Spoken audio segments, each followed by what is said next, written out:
بسم اللہ الرحمن الرحیم۔ السلام علیکم دوستو ابن بطوطہ کا اصل نام شرف الدین محمد بن عبداللہ بن محمد بن ابراہیم تھا۔ افریقہ، ایشیا اور یورپ کے اکثر علاقوں کی سیاحت کرنے والا یہ عظیم مسلمان سیاح اور جغرافیہ دان مراکش کے شہر تنجا میں پیدا ہوا۔ ابھی 22 برس کے تھے کہ جون 1325 عیسوی میں سفر حج پر نکل کھڑے ہوئے۔ قافلہ والوں نے اس کے زہد و تقوی کے باعث انہیں اپنا قاضی مقرر کر لیا۔ اس قافلے کی اصل منزل اسکندریہ اور قاہرہ سے ہوتی ہوئی جدہ کی جانب تھی۔ اسکندریہ میں ابن بطوطہ کی ملاقات برہان الدین سے ہوئی، جس نے اس کے دل میں چین اور ہندوستان کی سیاحت کا شوق پیدا کر دیا۔ بحر احمر کو عبور کرنے کا کوئی انتظام نہ پا کر انہیں شام کے بالائی علاقوں سے ہو کر مکہ آنا پڑا۔ حج سے فارغ ہونے کے بعد ابن بطوطہ معلوم دنیا کے اس عظیم سفر پر نکل کھڑا ہوا جس کی روداد آج بھی علماء تاریخ و ادب کے لیے ماخذوں کے سنگ میل کی حیثیت رکھتی ہے۔ ابن بطوطہ کا اگلا سفر عراق اور فارس کے لیے تھا۔ موصل اور دیار بکر سے ہوتا ہوا وہ ایک بار پھر مکہ واپس آیا۔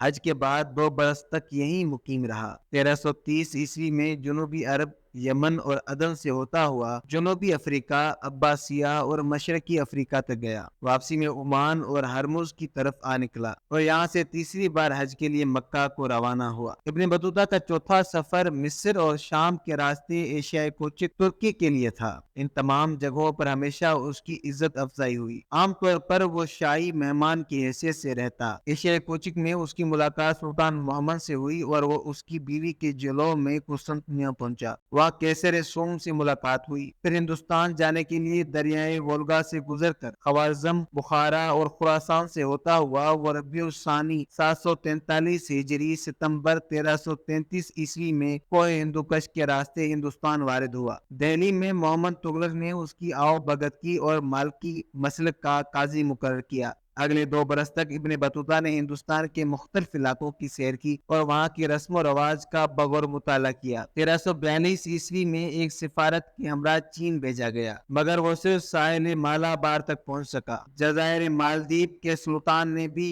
اسے ایک بار پھر قاضی کا عہدہ پیش کیا۔ وہاں 1 برس رہنے کے بعد وہ لنکا پہنچا، جہاں مشہور چوٹی آدم کی چوٹی پر بھی چڑھا۔ 1345 میں ابن بطوطہ لنکا سے بنگال، سلیٹ اور کمبوڈیا کے راستے کی طرف بھی گیا۔ بیجنگ واپسی پر سماٹرا، مالابار، ظفار، عمان، جنوبی فارس اور بغداد سے ہوتا ہوا 748 ہجری 1347 عیسوی میں وہ چوتھی بار حج کے لیے مکہ پہنچا۔ بغداد میں اسے علم ہوا کہ 15 برس ہوئے اس کے والد کا انتقال ہو چکا، البتہ والدہ ابھی زندہ ہیں۔ چنانچہ وہ شام اور مصر کے راستے گھر کی طرف روانہ ہوا۔ 25 شعبان 750 ہجری 8 نومبر 1349 کو 24 برس بعد تنجا واپس پہنچا۔